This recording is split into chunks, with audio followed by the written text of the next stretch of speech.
Sesaat lagi kita akan menantikan data inflasi dari Inggris, tapi di malam hari akan jauh lebih penting, yaitu kita akan tunggu dengan data inflasi Amerika. Kira-kira apa ya beda dampaknya? Ini dia ulasannya. So, market mover masih sekitaran geopolitik dan juga data ekonomi untuk saat ini. Dan kalau kita review sekilas dengan apa yang terjadi kurang lebih kemarin ya, terkait dengan gencatan senjata atau rencana gencatan senjata antara Israel dan Hamas. Perkembangan yang saya dapatkan adalah mereka masih tetap membahas hal tersebut. Dan poin-poin antara keduanya bisa dibilang secara prinsipil mereka menyetujui atau menyepakati tentang gencatan senjata tersebut.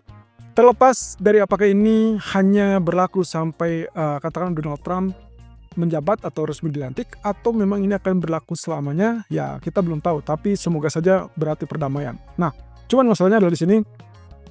Dari Israel sendiri mengatakan bahwa pembahasan tersebut atau diskusi tersebut masih bisa berlanjut di tanggal 16 dan itu berarti besok. Dan kita belum tahu apakah perkembangan ini akan semakin positif mengarah kepada perdamaian ataupun gencatan senjata, atau justru akan ada poin-poin tertentu yang akhirnya menjadi perdebatan kembali. Dan seperti biasa ini juga akan memicu terkait dengan konflik geopolitik. Tapi kalau semua setuju dan tidak ada kendala, maka pada prinsipnya ini akan mengurangi minat terhadap safe haven. Jadi salah satu ketidakpastian akibat dari geopolitik setidaknya berkurang. Tapi geopolitik lain seperti misalkan Rusia, Ukraina, ataupun dengan kondisi ataupun kompensasi dari apa yang terjadi pada kebijakan Trump nantinya, mungkin saja itu masih akan tetap membayangi.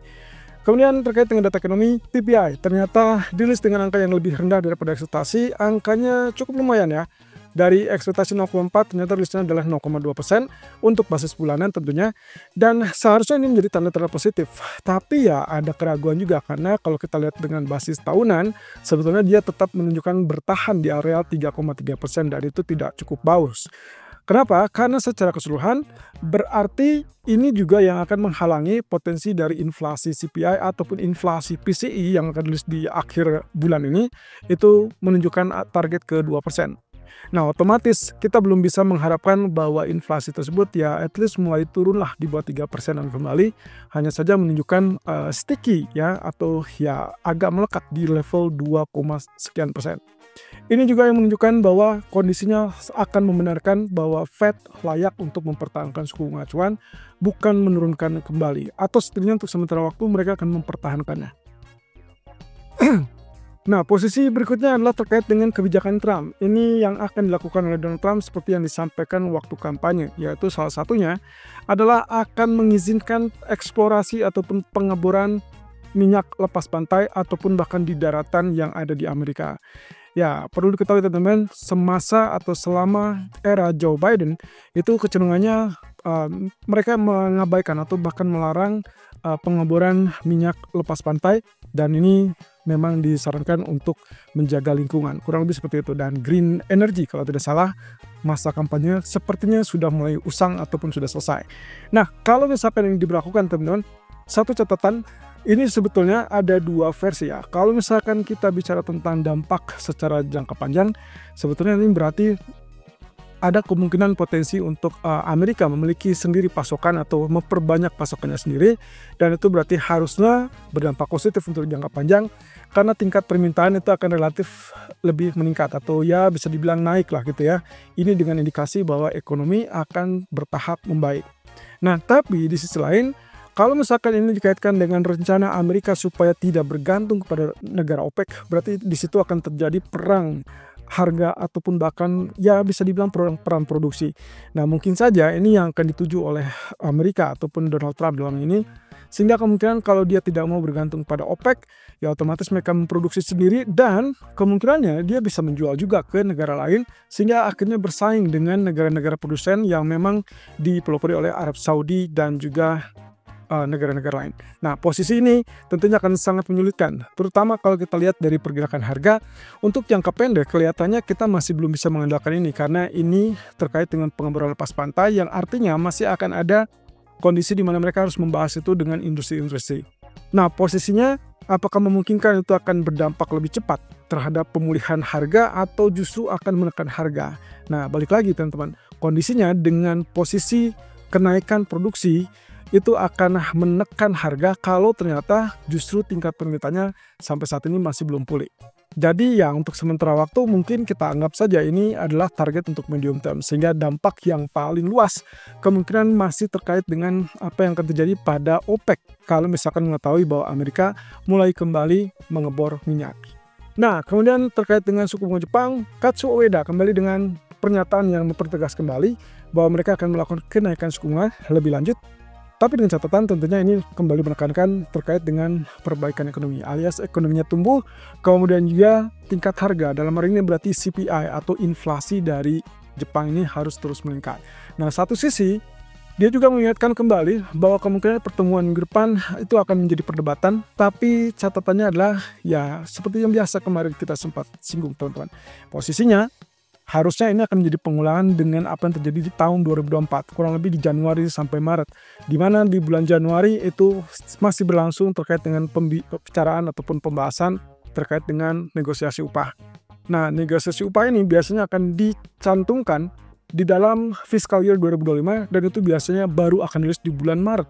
Sehingga sangat wajar kalau Barclays menimbang atau memperkirakan kemungkinan tidak ada kenaikan suku bunga untuk bulan Januari, melainkan akan terjadi di bulan Maret. Ya, setidaknya ini merefleksikan apa yang kemarin kita sudah kupas dan beberapa minggu terakhir saya sempat tegaskan bahwa kemungkinan kalau kita flashback ke belakang akan mirip dengan Maret 2024, maka ya sangat layak kemungkinannya pertimbangannya adalah ya negosiasi upah tersebut.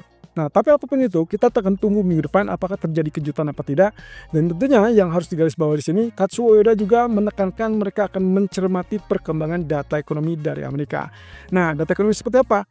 Otomatis data ekonomi yang menunjukkan inflasinya relatif rendah atau turun, sehingga akhirnya Amerika tidak perlu menaikkan suku bunga atau bahkan mungkin masih tetap menurunkan suku bunga meskipun 1 atau 2 kali. Nah, poin utamanya, kemungkinan Kazuo Ueda akan memanfaatkan selama Fed masih bisa memberikan potensi penurunan suku bunga di tahun ini. Tapi kalau misalkan ada kenaikan, ya otomatis mereka harus mengejarnya cukup panjang ya. Sehingga kemungkinan ini yang akan mengancam kepada mata uang mereka, Japanese Yen. Sementara itu pagi tadi, PBOC menyuntik sekitar 959 miliar yuan. Tujuannya adalah mereka melakukan tersebut via reverse repo 7 hari dengan tingkat suku bunga acuan di 1,5%. Dan tujuan ini tentunya untuk membantu meringankan tekanan permintaan uang jelang Hari Raya Imlek atau perayaan Tahun Baru Imlek. Nah, kondisi ini sebetulnya kalau misalkan kita lihat, itu biasa dilakukan oleh Bank Sentral menjelang perayaan Imlek setiap tahunnya. Ya, flashback ke belakang di Januari, Februari tahun yang lalu, 2024, juga hal yang sama dilakukan. Tapi dana 959 miliar ini bisa dikategorikan cukup besar atau bahkan paling besar. Ya, ini bisa dikatakan mereka mencegah untuk kemungkinan dana yang keluar, sehingga kemungkinan mereka masih tetap menginginkan ya at least mendukung ekonomi gitu ya. Karena yang dikhawatirkan adalah kalau misalkan banyak dana yang keluar, nantinya akan terjadi guncangan pada ekonomi. Tentunya ini akan menjadi peluang ataupun kesempatan yang bagus, karena begitu mereka menyuntikkan dana berarti mereka akan mengendalikan tingkat nilai tukar yuan dan bisa dibilang untuk menstabilkan ya. Dan akhirnya kita akan lihat Hang Seng kemungkinan akan rally menjelang akhir ataupun menjelang periode Imlek ya. Dan kita akan lihat mungkin akan berlanjut sampai ke awal bulan Februari.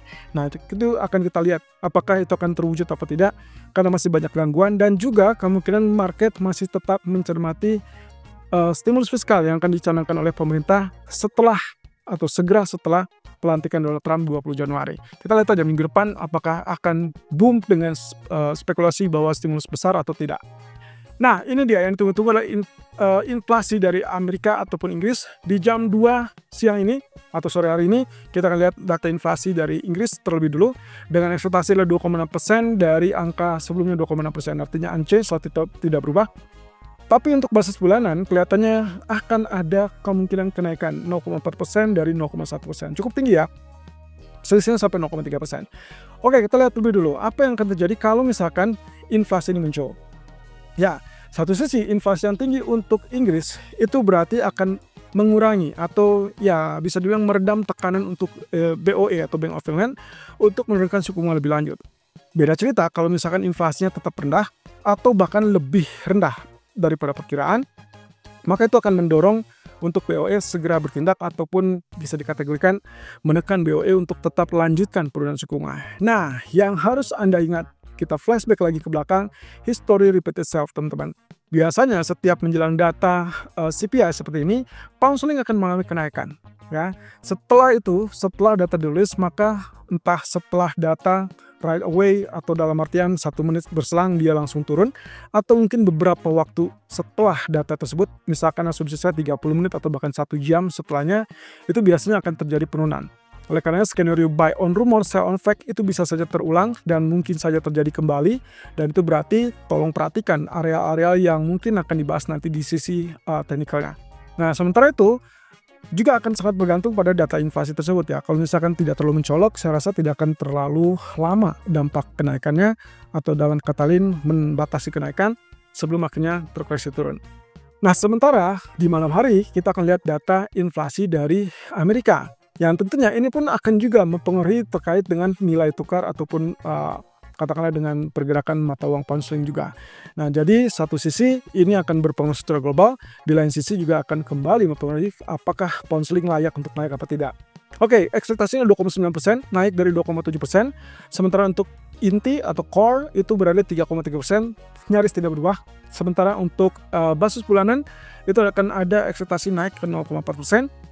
Dari 0,3%, dan core ataupun inti kurang lebih stay di 0,3%. Oke, ini kebalikannya dari apa yang terjadi pada Inggris.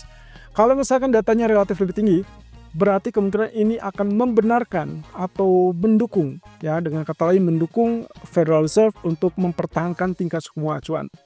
Artinya tidak akan ada kenaikan, juga tidak akan ada penurunan suku bunga, melainkan hanya dipertahankan.